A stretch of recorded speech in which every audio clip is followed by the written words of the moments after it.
नमस्कार, sunrise news में स्वागत है आपका। लाइव ब्रॉडकास्ट चल रहा है ये, और उसी के साथ एक बड़ी खबर है कि गुजरात के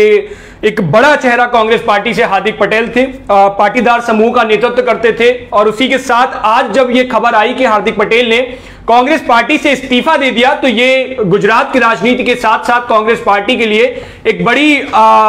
खबर आप कह सकते हो स्तब्ध कर देने वाली रही। क्योंकि गुजरात में जिस तरह से हार्दिक पटेल एक युवा चेहरा है, 28 साल के हार्दिक पटेल हैं, और हार्दिक पटेल ने अभी पिछले 10 दिन पहले ही आप कहिए कि एक ट्वीट किया था जिसमें राहुल गांधी के साथ वे एक मंच पर नजर आ रहे थे और दामोह में एक बड़ा आदिवासी लोगों के लिए एक सम्मेलन हुआ था। तो हार्दिक पटेल ने उसमें लिखा था कि दाहोद में राहुल गांधी के नेतृत्व में आयोजित आदिवासी सत्याग्रह को संबोधित कर रहा हूं। 10 मई का उनका ये ट्वीट था, और पर अगर आप गौर करेंगे तो ये 18 मई की तारीख है, यानी ठीक 8 दिन बाद हार्दिक पटेल ने एक ट्वीट और किया कि आज मैं हिम्मत करके, हूबहू वैसे ही शब्द पढ़ रहा हूं जैसे हार्दिक पटेल ने ट्वीट किया है कि आज मैं हिम्मत करके कांग्रेस पार्टी के पद और पार्टी की प्राथमिक सदस्यता से इस्तीफा देता हूं। मुझे विश्वास है कि मेरे इस निर्णय का स्वागत हर साथी और गुजरात की जनता करेगी। हार्दिक पटेल ने जो ट्वीट किया और उसी के साथ उन्होंने जो अपना रेजिग्नेशन लेटर तीनों भाषाओं में लिखा है, हिंदी में भी है, इंग्लिश में भी है और उसी के साथ गुजराती में भी है। तो इसको अगर आप सोनिया गांधी के लिए जो उन्होंने रेजिग्नेशन लेटर दिया है उसको अगर साफ तौर पर पढ़ेंगे तो ये 6 पैराग्राफ का रेजिग्नेशन लेटर है, और एक एक पैराग्राफ को पढ़ने की कोशिश करेंगे तो कहीं ना कहीं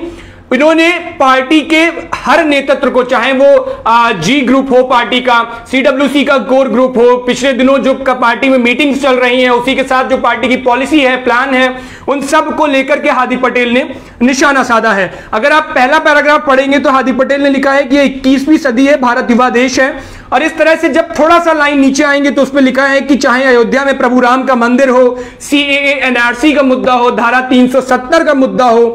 कांग्रेस पार्टी एक बाधा बनने का काम कर रही है। तो साफ तौर से जब ये लाइन पढ़ेंगे तो कहीं हद तक नजर आ रहा है कि ये सारे जो भारतीय जनता पार्टी के एजेंडे में शामिल चीजें थी और उसी को लेकर के हार्दिक पटेल ने कांग्रेस पार्टी को बाधा बनने का दिखाया है कि वो उसमें बाधा डाल रही है, अड़ंगा डाल रही है काम में, और देश में जो अच्छे काम हो रहे हैं उनको ले नहीं जा पा रही है। तो यहां से ये नजर आ रहा है कि कहीं ऐसा तो नहीं कि हार्दिक पटेल का रुख अब भारतीय जनता पार्टी की तरफ हो गया हो। क्योंकि देखिए 2015 में जब हार्दिक पटेल ने पाटीदार समूह के लिए एक बड़ा आंदोलन खड़ी करने की कोशिश की थी और उनको ये मांग की थी कि ये ओबीसी ग्रुप में आ जाए, तो उसके बाद से अगर आप अच्छे से इस चीज को जानते होंगे और गुजरात की राजनीति को समझने की कोशिश करते होंगे तो आपने देखा होगा कि उस वक्त आरएसएस, भारतीय स्वयंसेवक संघ ने भी इस चीज का समर्थन किया था कि ये जो पाटीदार समूह है ये ओबीसी के अंदर आ जाए। और अगर गुजरात की राजनीति को थोड़ा और समझने की कोशिश करिए तो फिर आप थोड़ा और पीछे जाइए। 1980 के दशक में जिस वक्त कांग्रेस पार्टी की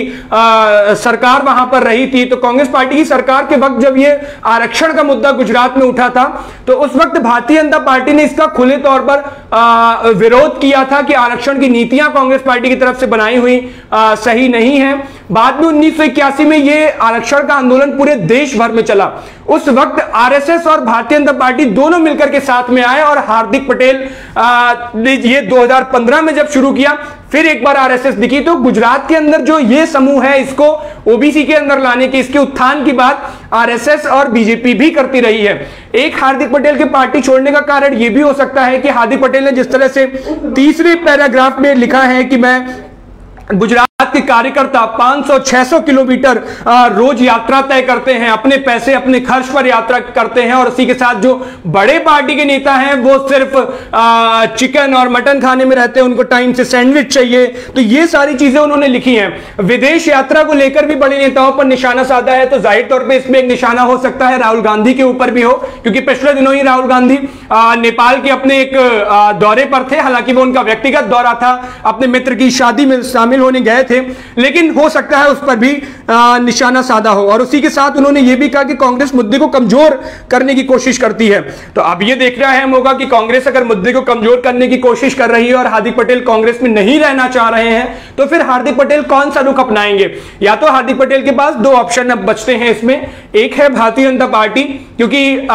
ये सुनने में आ रहा है कि आरएसएस के बड़े से बड़े नेता हार्दिक पटेल से मीटिंग कर रहे हैं, मिल रहे हैं, उनसे जोर लगा रहे हैं कि वो पार्टी में शामिल हो जाएं। क्योंकि एक तो हार्दिक पटेल युवा चेहरा है, आंदोलन से उठा हुआ चेहरा है, जमीनी चेहरा है, और उसी के साथ साथ एक बड़ा पाटीदार समूह को साथ लेकर चलने वाला चेहरा है। क्योंकि गुजरात में सबसे ज्यादा संख्या अगर आप बात करो और वोटों में तब्दील होने वाली जो संख्या है वो पाटीदार समूह की संख्या है। तो इस संख्या को अगर वोट में तब्दील हो जाती है, और अभी जो गुजरात के चुनाव आने वाले हैं, इस विधानसभा चुनाव में पाटीदार समूह का वोट अगर एक तरफा भारतीय जनता पार्टी को पड़ जाता है तो साफ तौर पर भारतीय जनता पार्टी की सरकार बनने से गुजरात में फिर कोई नहीं रोक पाएगा। लेकिन इतनी आसान राह भी नहीं है भारतीय जनता पार्टी के लिए जितनी सोच रही है, क्योंकि अब आम आदमी पार्टी और अरविंद केजरीवाल खुद गुजरात में कई जनसभाएं करके वहां के लोगों को जोड़ने की कोशिश कर चुके हैं। और एक तरीके से कहा जा सकता है कि अब कांग्रेस से भी बड़ी पार्टी आम आदमी पार्टी गुजरात के अंदर बनकर के तैयार हो गई है। तो भारतीय जनता पार्टी अपना मुख्य प्रतिद्वंदी अब कांग्रेस पार्टी को नहीं, गुजरात के अंदर आम आदमी पार्टी को देख रही है।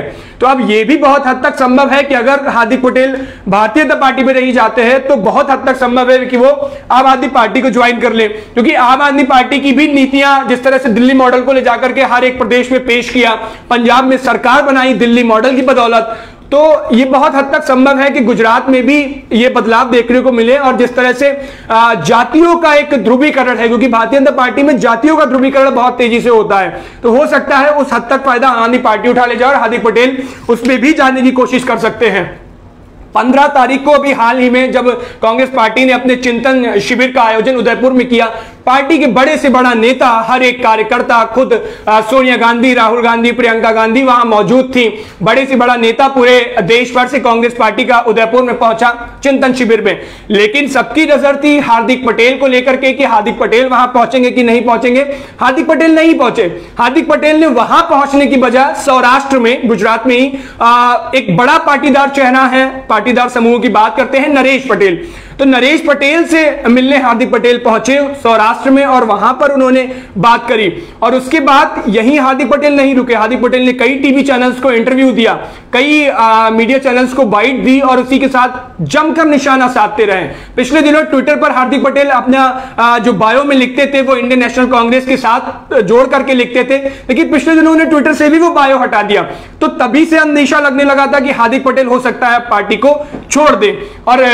ये भी बताया जा रहा है कि राहुल गांधी से जब 10 तारीख को वो मिले थे, उस मंच पर भी उन्होंने बात करने की कई दफे कोशिश की राहुल गांधी से। राहुल गांधी भी हमेशा से हार्दिक पटेल का एक पसंदीदा चेहरा बताए जा रहे हैं, लेकिन 10 दिनों के अंदर ऐसा क्या हुआ कि बात बनी नहीं, राहुल गांधी से बात नहीं हो पाई, या उन्होंने समय नहीं दिया, या जिन शर्तों के साथ हार्दिक पटेल काम करना चाह रहे थे वो कांग्रेस पार्टी को शर्तें मंजूर नहीं रही होंगी। इस वजह से हार्दिक पटेल का जो रुख उन्होंने अपनाया है ये बहुत दिलचस्प भी है, मीडिया चैनल्स के लिए दिलचस्प है, खबरों की सुर्खियों में रहने के लिए दिलचस्प है, लेकिन कांग्रेस पार्टी के लिए ये अभी बहुत ज्यादा एक चिंता का विषय कह सकते हो आप, क्योंकि अभी पार्टी हाल ही में चिंतन शिविर करके वापस लौटी है। तो अब इस चिंतन शिविर के बाद वहां की चिंताएं खत्म होते होते ये एक नई बड़ी चिंता पार्टी को बढ़ा दी है, क्योंकि गुजरात में इस वक्त कांग्रेस पार्टी की स्थिति अगर आप बात करें तो वो भी बहुत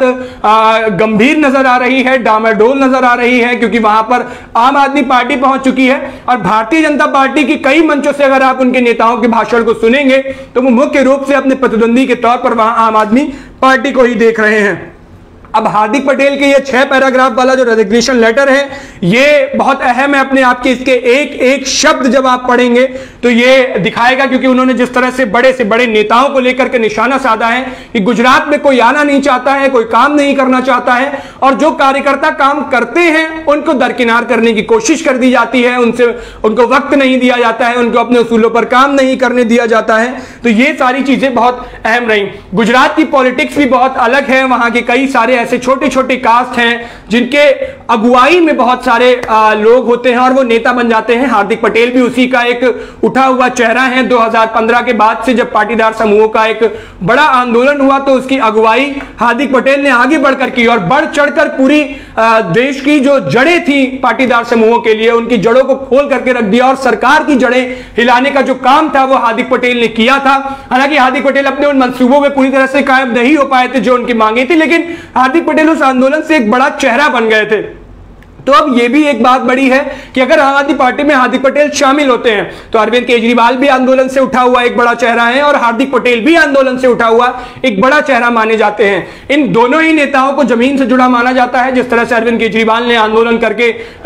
जो अन्ना के साथ आंदोलन किया और उसके बाद वो आज दिल्ली की गद्दी तक पहुंचे और एक बड़ी पार्टी का गठन करके हर एक प्रदेश में लगभग पिछले विधानसभा 5 राज्यों के विधानसभा चुनाव हुए तो आम आदमी पार्टी ने उसमें भी अच्छा प्रदर्शन किया। पंजाब में तो सरकार तक बनाई। उसके बाद अब जो चुनाव विधानसभा चुनाव होने वाले हैं गुजरात और मध्य प्रदेश को लेकर के, तो गुजरात में भी आप देखोगे तो आम आदमी पार्टी जोर शोर से पूरी कमर कस के वहां पहुंच रही है और अपने नेताओं को बड़े बड़े आंदोलन कर रही है। आम आदमी पार्टी दक्षिण में भी प्रवेश कर चुकी है। हाल ही में अरविंद केजरीवाल ने पूरा एक 20 पार्टियों का अलायंस दक्षिण में तैयार किया है और वहां भी जाने की कोशिश कर रही है। तो आम आदमी पार्टी धीरे धीरे अपना वर्चस्व बढ़ा रही है और कांग्रेस पार्टी को खत्म करते हुए एक तरीके से आम आदमी पार्टी चेहरा बन रही है। यानी आम आदमी पार्टी क्या अब जो देश में मुख्य, अगर आपके अभी के राजनीति की हिसाब समझे, हालांकि राजनीति कभी एक सी नहीं होती है, आज कुछ और कल कुछ और, अगर एक सी होती तो 10 तारीख को हार्दिक पटेल साथ थे और आज 18 को भी साथ होते, तो हर एक दिन अहम रहता है। लेकिन जिस तरह से आम आदमी पार्टी अभी का काम कर रही है तो भारतीय जनता पार्टी का मुख्य प्रतिद्वंद्वी के तौर पर आम आदमी पार्टी देखी जा रही है और एक तरीके से पूरी